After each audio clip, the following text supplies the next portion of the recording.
Okay, so in today's reaction, we are back on Mr. Ballen's brand new video as a tagline that says, detectives publicly admit that this horror story was ended by the paranormal. I'm intrigued. Are you? Let's check it out.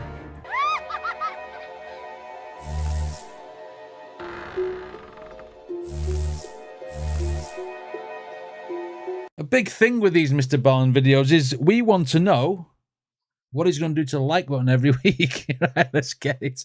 Okay, Mr. Ballen, let's see how you're going to bully the like button this week. Today's story is a good old-fashioned spooky story. Ooh. It's about a missing person in Taiwan, and it takes a totally bizarre turn, and I will say, probably most of you will get the biggest thrill out of the apartment scene. You'll know that scene when you get to it. The apartment that's scene. Towards the end of the video. Right, so okay. make sure you stick around if you enjoy being spooked. Yes. But before we get into that story, if you're a fan of the strange, dark, and mysterious delivered in story format, then you come to the right place because that's all we do, and we upload once a week. Right. So if that's of interest to you, the next time the like button is at work, sneak into their house and crawl into their bed, and then open up a Nature Valley crunchy granola bar and very sloppily eat it so crumbs go everywhere, and then without cleaning up, just pull the covers up and cover up your mess. That's just and wrong. Leave. Also, please subscribe to our channel and turn on all notifications so you don't miss any of our weekly uploads. That's just wrong. Okay, let's get into today's story. That is just wrong. A granola bar in somebody's bed, you may as well give them a slap. Right, okay. An unforgettable fare. Let's go. On the morning of February 4th, 1991, a taxi cab driver named Wang was chatting with the taxi dispatcher at headquarters when suddenly, for no clear reason, the dispatcher stopped talking to Wang and just began staring intently at something behind Wang. Right. And so Wang noticed this, and right away he turned around to see what it was he was looking at. But all Wang could see was just a window that looked out to this huge fenced-in parking lot. As long as he wasn't looking at his Wang. Wang's Wang. Right, okay. But all Wang could see was just a window that looked out to this huge fenced-in parking lot that was full of taxi cabs and their drivers. This is where they would go to wait for fares. And where the taxi headquarters were located was right near the airport in a very busy city called Kaohsiung City in Taiwan. And so taxi cabs in this area were really in high demand. And so as Wang looked out at the very busy parking lot full of drivers talking to potential customers, you know, to Wang, nothing seemed out of the ordinary. It was just a typical busy day. But when Wang kind of looked at the dispatcher like, I don't really see what you see, the dispatcher just raised his finger and kind of pointed in the direction that he was staring. And so Wang turned around again, and this time, when he looked in the direction the dispatcher was pointing, he could see immediately why the dispatcher was reacting the way he was. Because the dispatcher was pointing at one of their colleagues, so another taxi driver, whose name was Leo Shui Chung, and as Wang looked out at him, he saw Leo was sprinting across this very busy parking lot full of all these cabs and drivers and customers. And Leo was clutching this big golden statue of Buddha in his arms as he ran. And so Wang and the dispatcher watched Leo, and what he did is he kept running all the way across the lot until he got to his taxi cab, at which point he practically dove inside of it. He slammed the door, locked every door,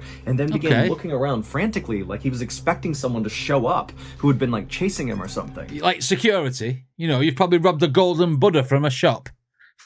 Right, okay. And looking around frantically like he was expecting someone to show up who had been like chasing him or something. But there was nobody around his car, and Wang and the dispatcher kind of scanned the parking lot, and they didn't see anybody who seemed remotely interested in Leo. And so Wang and the dispatcher continued to watch Leo from the window, and they saw eventually Leo stopped kind of scanning around for other people.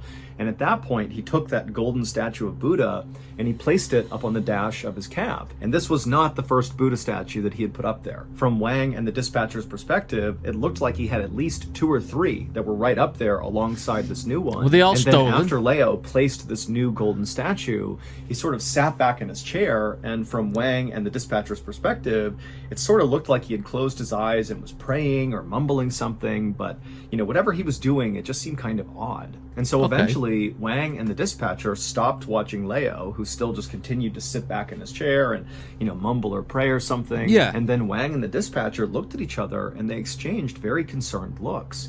because they both knew, you know, Leo was kind of a weird guy, but from his behavior today, it just seemed like, you know, something must be wrong with Leo. There has to be some issue. So for context, Leo was this 35-year-old guy who lived alone, and he had this reputation of being very antisocial and kind of just rude. Like, he had terrible manners. But recently, Wang and the dispatcher and other taxi drivers who worked at this company had noticed that Leo's behavior had gone from being kind of awkward and antisocial to being kind of menacing. Like, not even including the weird behavior he was exhibiting now, just like in his day-to-day interactions with people. So he's getting worse. Really aggressive. Like, he always would tell his colleagues at the taxi company how much he hated stray cats and dogs.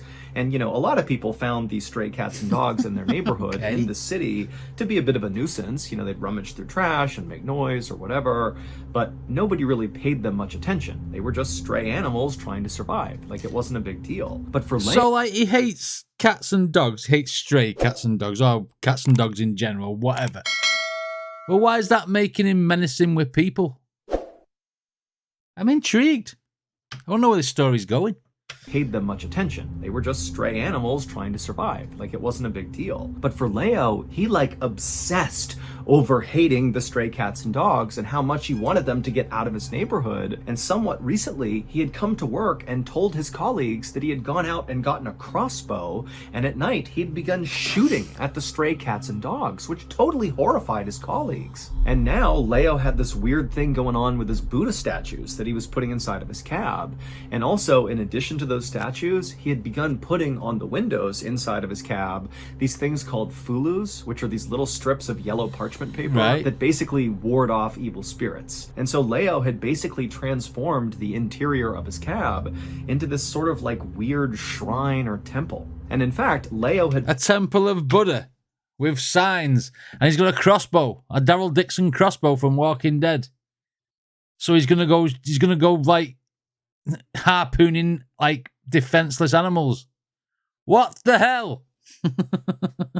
Ward off evil spirits. And so Leo had basically transformed the interior of his cab into this sort of like weird shrine or temple. And in fact, Leo had put up so many of these fulus on the inside of the windows, and again, all those statues that sat on the dash, that when he drove, he could barely see because his view was totally obstructed. Yeah. But despite everybody at the company seeing this totally weird behavior playing out with Leo, nobody went up to him and said, hey, what are you doing with these statues and pieces of paper? Like, what's going on here?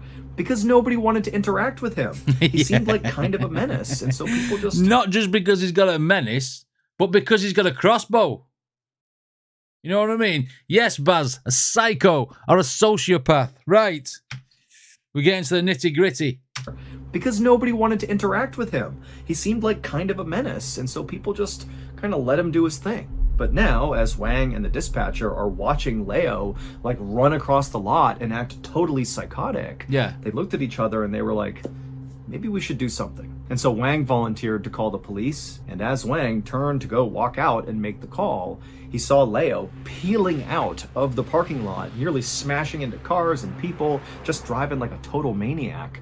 And so Leo really felt like, okay, yeah, this really is the time to step in. Someone's going to get hurt here. The following day, Wang would contact his friend in the police department, and he would explain what was going on with Leo. And to Wang's surprise, his friend told him that actually the police were well aware of Leo. And that was because not all that long ago, Leo was actually a suspect in a murder case. So about 10 months earlier, in April of 1990, a 23-year-old woman from Japan named Mariko Iguchi had visited Taiwan on vacation. And during this vacation, she had gone missing.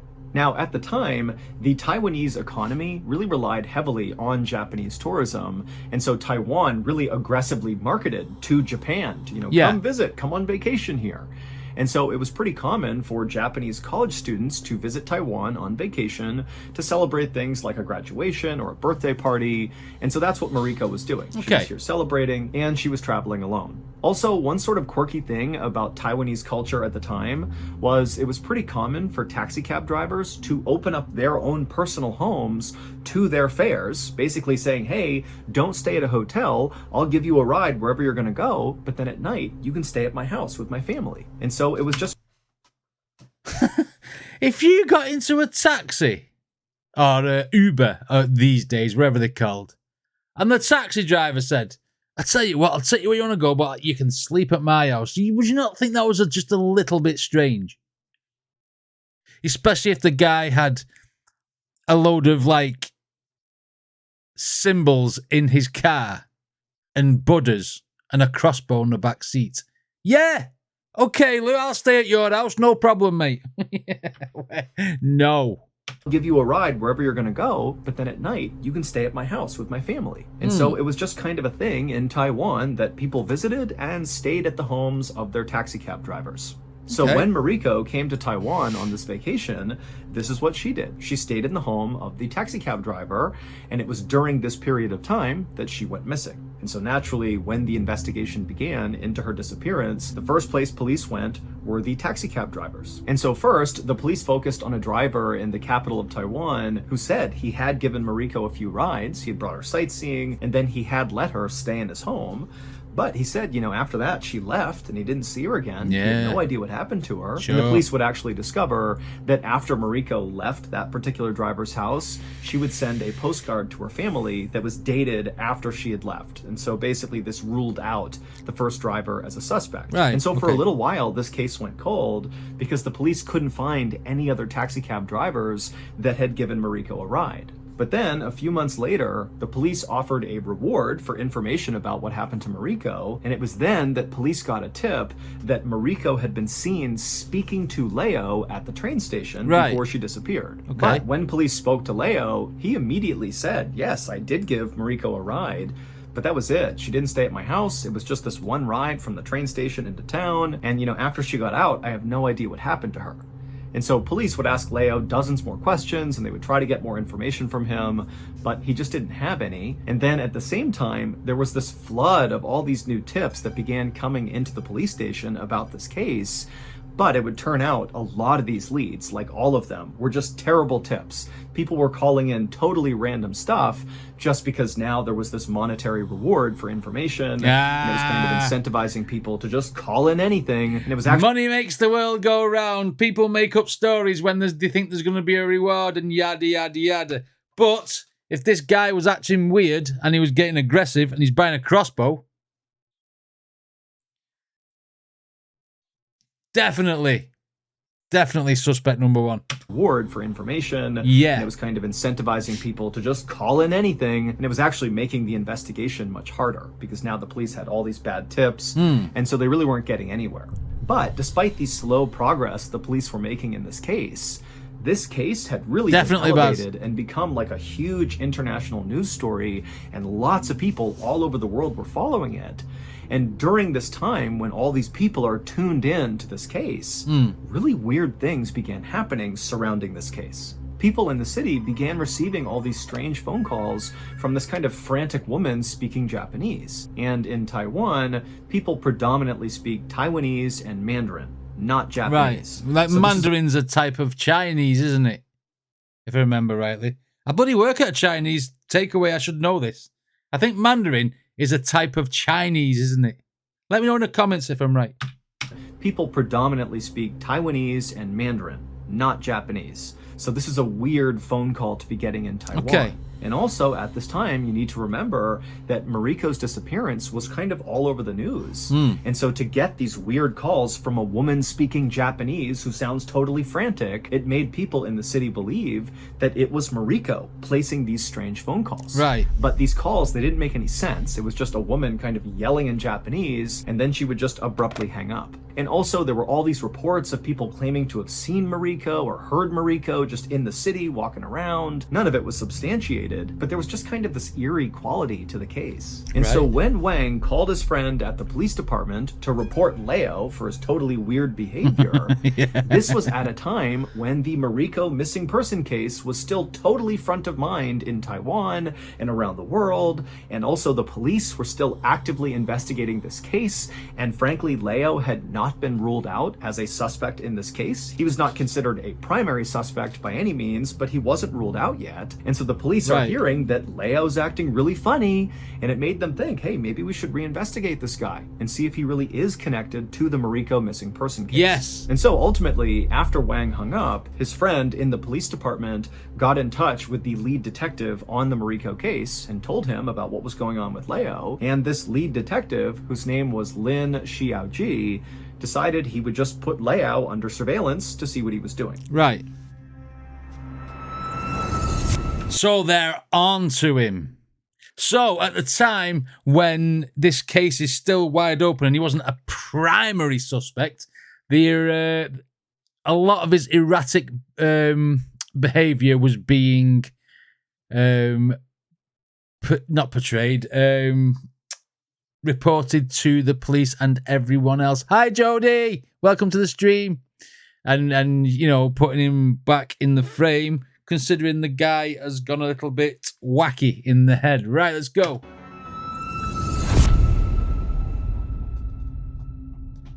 So, starting sometime in the middle of February of 1991, Detective Lin and a few of his colleagues began taking turns trailing Leo basically 24/7. And so the police just kept their distance and they followed Leo all around the city as he picked up his fares.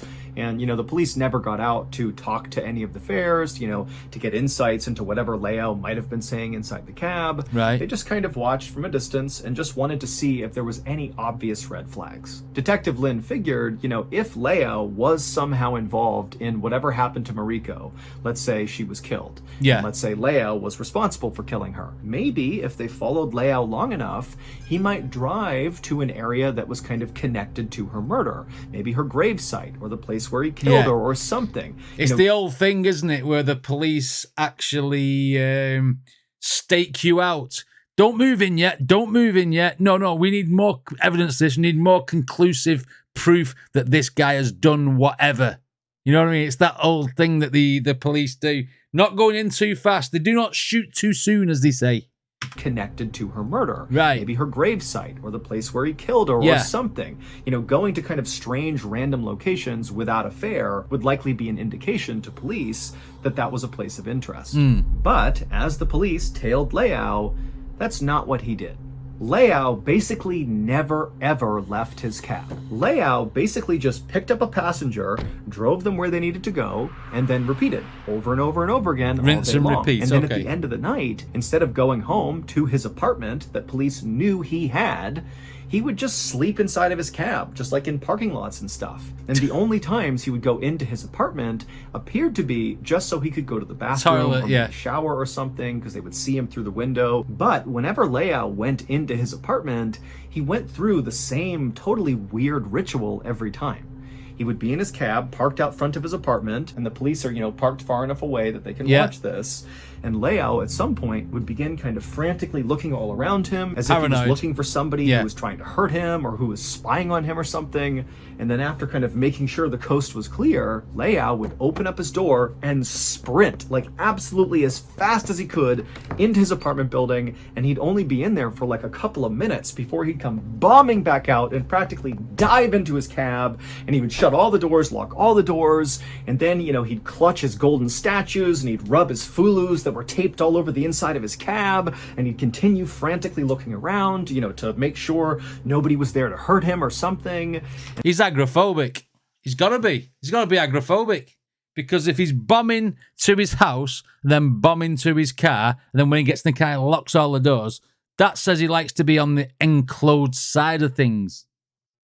And that, to me, says he's agoraphobic. He could be agoraphobic. But then again, you know, agoraphobics don't go outside at all. Interesting. Frantically looking around, you know, to make sure nobody was there to hurt him or something.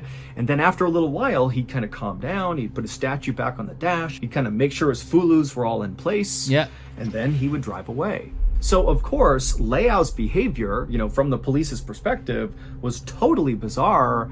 But in Detective Lin's mind, it didn't really seem like the behavior of a murderer. It seemed more like the behavior of someone who had lost their mind. Yeah. Finally, on March 4th, 1991, Detective Lin decided that he just needed to speak to Leo. which required, basically ambushing Leao. So Detective Lin coordinated with his officers who were out surveilling Leao, and he had them tell him when Leao was at his apartment, going in to use the bathroom. And when they called in to Detective Lin that, hey, he just got to his apartment, he's about to run inside, Detective Lin and some other officers raced to the apartment, and they were all ready outside for whenever Leao came running back out to dive back into his cab. They were going to intercept him. Yeah. And now Detective Lin and his colleagues didn't really know how Leao was going to react to having all these police standing there ready to grab him. He's probably going to sit there going, oh no, where's my butter? Then he'll go, I didn't pinch it, really, they didn't nick it. I don't know where this, do you know what, Mr. Bond? I never know where the story's going. Never know. How Leao was going to react to having all these police standing there ready to grab him. He's going to go crazy, was this guy isn't going to be hostile? Was he going to be aggressive? Was he going to be scared, sad? They had no idea. It just seemed like Leao was totally unstable, so they all kind of had to be ready for whatever reaction he was going to have. Yeah. However, the way Leao ultimately reacted to this was not the way any of the officers suspected. When Leao came bombing out of his apartment after a very short bathroom break, he began charging down the stairs towards his cab, and then seemed to kind of realize there were all these detectives and police officers all standing in front of him, literally getting ready to grab him, and Leao just collapsed to his knees and began sobbing and thanking them over and over and over again. Now, Detective Lin had no idea what this was. He didn't really understand what Leao... Couldn't afford the bills. Couldn't afford the bills in his apartment. He's done something wrong. He's going to go and live in prison for the rest of his life, so there's no bills. So he's thanking him. That's my professional opinion. Hi, Stacey. Again. Now, Detective Lin had no idea what this was. He didn't really understand what Leao was thanking them for, but he didn't waste any time trying to figure out what was going on. Instead, Detective Lin just went up to Leao and said, hey, we need to speak to you at the station. Will you come with us? And Leao was like, of course I will. Of course I will. And so Detective Lin drove Leao to the police station, and when they got there, Leao was saying things like, oh, I wish I could just stay at the police station with you all. Like, this is where I'm safe. I want to stay here. Now, Lin didn't really respond to this. He just kind of said, okay, yeah. And then they went inside together to head towards the interview room, and as they're walking there, Leao was saying over and over again to Detective Lin and any of the officers he passes by, thank you so much, you're my savior, thank you. Now, the police had no idea why Leao was treating them like his saviors, because to them, they're like, dude, we just ambushed you and brought you to the police station to question you about potentially being involved in a murder, so I don't know how we saved you. But it would turn out Leao had a really compelling reason to believe they really had just saved him. Because it would turn out Leao had this absolutely terrifying thing happening inside of his apartment. Right, what do we reckon? I've seen a lot of ghost hunting videos. A lot of people from like China and Japan and them areas who always get loads and loads of activity. And we all sit there and say that it's like, they're like Hollywoodizing it or making it up so it looks like it's real stuff. Is it going to be something like that? Because it does say paranormal in the title. Let's see. Absolutely terrifying thing happening inside of his apartment. Just several minutes earlier, when Leao had run into his apartment, so right before he charged back outside and police grabbed him and took him to the station, when he was still inside of his apartment, he stepped inside and the apartment was totally dark. All the lights are off, all the shades are drawn, and immediately Leao felt his heart starting to race. And he looked around his apartment and it was totally silent, but then he heard it. He could hear on the far side of his apartment, in a room that he couldn't quite see into, the sound of breathing. But Leao lives alone. There shouldn't be anybody here. He has no pets, there's nobody here, but he hears breathing in another room. But like, Luke, I am your father. He's got Star Wars on the telly. Darth Vader. Anybody here? He has no pets, there's nobody here, but he hears breathing in another room. But Leao knew there was nothing he could do. The only thing he could do was just try to get in there, go to the bathroom, and get out as quickly as possible. And so very slowly, Leao began kind of tiptoeing across the living room floor, kind of making sure to stay out of eyesight of the doorway that led into the room where the breathing was coming from. And as soon as he kind of got past an area where he could be seen from the doorway, he ran the rest of the way down the hallway. He cut into the bathroom and shut the door and locked it. And then, as quickly as he could, he did his business. He used Joe, if you're hearing breathing in a room and you're that scared, let's face it, you don't need to get to the toilet. You probably shit your pants. That's basically how it's going to go down, isn't it? Isn't it? I mean, he's already scared. Why run past the room to go to the toilet when you've just gone in your pants? And shut the door and locked it. And then, as quickly as he could, he did his business. He used a washcloth to clean himself because he didn't have time to take a shower because of what was going on inside of his apartment. And then once he was all done, he took a deep breath and then he opened up the door. And this time, the apartment was absolutely silent. There was no more breathing. And so Leao, thinking he had this opportunity to get out of here without being caught by this thing inside of his apartment, he turned and just started running towards the door. And as soon as he did, he began to hear a voice, a hoarse female voice, screaming at him from the other side of the... It's her who he's murdered. It's that, what was her name? Her who's sending postcards. She's not really dead. She was hiding and she's squatting. Oh, the voice from the woman who he killed. Began to hear a voice, a hoarse female voice, screaming at him from the other side of his apartment, screeching. What do female horses sound like? Do they go, nay, instead of nay? Because he said it was a female horse voice. I mean, that's what he said. And I'm taking him literally. All right, I'll stop with the jokes now. Turned and just started running towards the door. And as soon as he did, he began to hear a voice, a hoarse female voice, screaming at him from the other side of his apartment, screeching, why? And as Leao is just about to get to the door, he turns and he sees Mariko, the missing woman, running with her hair all knotted and matted, hanging over her face, sprinting towards him from that back room. And Leao, he only managed to barely get out of his apartment and shut it and lock it before she ran into the door. And then it went silent again.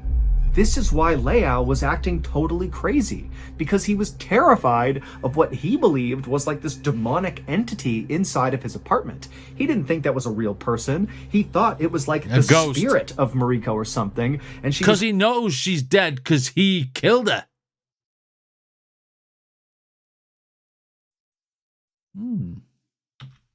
That was a real person. He thought it was like the spirit of Mariko or something, and she was haunting him. And so he had no idea what to do. He didn't know who to tell, and he just began living out of his cab instead of dealing with whatever was going on in his apartment. Okay. And so when Leao charged outside after this latest encounter with Mariko, he sees the police, and Leao is just overwhelmed with relief. Hopefully, he's thinking they can get rid of her and his life can go back to normal. Or he can end up in prison or in jail, and he's thinking he's safe from her, and then he's going to be in his prison cell where he can't get out, and he'll hear the breathing again, and he'll crap himself, and he can't go anywhere. At least the cells have a toilet in it. But as overjoyed as Leao appeared to be, and now having the police on his side, finally being able to deal with whatever was going on, when push came to shove, Leao actually did not feel comfortable immediately giving up details of whatever was going on with Mariko inside of his apartment. Okay. But as Leao was brought by Detective Lin to the police station to tell them what was going on with how Mariko was in his apartment and she was haunting him, it seemed like it was the ghost of her or something. As Leao was having that conversation, other police officers were sent to Leao's apartment to go see if maybe Mariko really was in his apartment. Okay. Maybe that's where she had been this whole time. Maybe she broke into this guy's apartment and was just squatting there. And I said that. I bet she was squatting. Mr. BALLEN said it.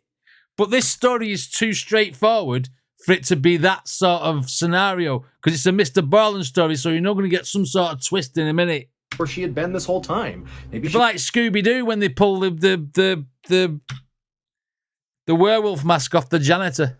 Maybe Mariko really was in his apartment. Maybe that's where she had been this whole time. Maybe she broke into this guy's apartment and was just squatting there and harassing him, and that was the mystery. That's where she's been. But when police went into Leiao's apartment, there was no sign whatsoever that anybody else besides Leiao was living in that apartment. Okay. There was no sign of a break-in. I mean, there was nothing. It was just Leiao's apartment. And so this made police really suspicious of Leiao because his story was so outrageous. Schizophrenic, innit? And also, he's talking about a person who's actively missing, Mariko. And so the police really pressured Leiao to, come forward. How do you know she's dead? Why did you say this is Mariko in your apartment? Because there's nobody in your apartment.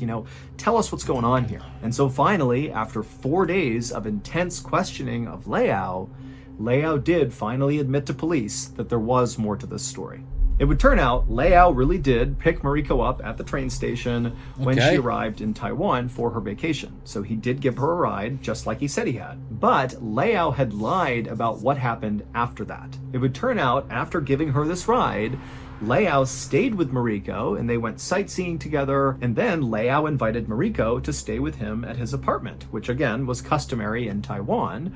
And so Mariko said yes, earlier. And she went to his apartment in the evening, and while they were there, Leiao did proposition Mariko, and she rejected him. And at first, Leiao just let it go, but then after Mariko fell asleep that night, he got his crossbow that he used to shoot dogs and cats, and he went into her room and he shot her 4 times with the crossbow. Really? And then cut her head off.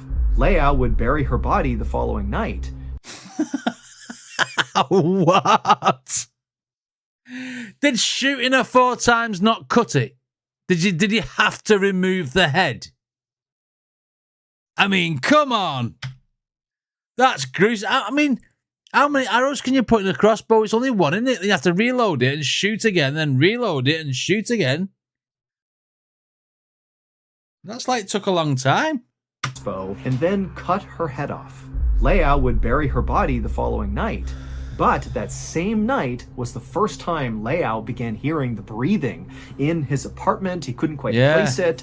And then, not long after that, the head of Mariko, the severed head, would chase him all around his apartment, screaming, why, at him. And so basically, Mariko's severed head... She was trying to give him head.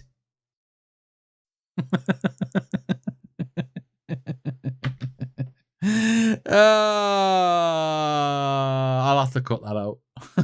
Screaming, why, at him. And so basically, Mariko's severed head began haunting Leiao incessantly to the point where he moved into his taxi cab and put up all those fulu papers to protect him from evil spirits, and also put up all those statues of Buddha for the same reason. I mean, he was living in his cab to protect himself from what he believed was this evil spirit. And so when people saw Leiao in his cab kind of sitting back and muttering to himself, that was him praying that he would live through whatever was going on with his head. Leiao would tell police where he buried Mariko's body, and he would tell police he buried her entire body in one location, including her head.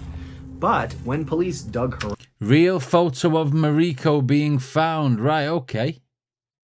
It's not very clear, but you can just sort of make it... Oh, okay. Entire body in one location, including her head. But when police dug her up, it was only her lower half. Her head was missing. Leiao was convicted of murder, and to this day, he is still in prison. Many people in Taiwan believe that, this case was ultimately solved because of Mariko's spirit, that she played a big role. Her head haunting Leiao is what drove him crazy to the point where he admitted to police what he did. And then also, people in Taiwan think all those strange phone calls they were getting from that woman who was speaking Japanese and acting frantic and then hanging up, they say that was Mariko's spirit too, that was maybe one of her attempts just to keep people engaged with the story so that it wouldn't fade and become a cold case. And in fact, even some of the police, including Detective Lin, say they do believe Mariko's spirit played a role. And in fact, Detective Lin said at one point when he was inside of Leiao's apartment, he was by himself and he felt someone push him on the back. And when he turned around, there was nobody there. And so he was convinced that Mariko's spirit was inhabiting that apartment. At least she only pushed you in the back, my friend. By all accounts, she could have picked your crossbow up and shot you 4 times and chopped your head off. What an absolute nutter this guy was. I mean, what drives a man? I don't know. It's probably something to do with jealousy or something, because she's knocked him back, his ego was hurt, etc. and so forth.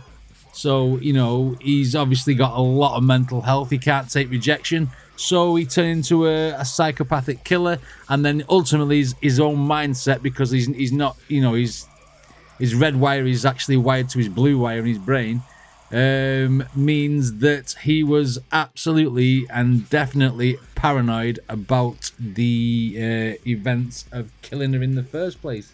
And because he killed her, he was seeing like what he thought was visions of her, sort of thing. Oh my God, Lou, eh? Crazy guy. Crazy guy. Anyway, what did you guys think of this reaction? Let me know in the comments. If you want to check out any more Mr. BALLEN reactions, there'll be a playlist right up there. Don't forget to subscribe, and I shall see you all in the next video.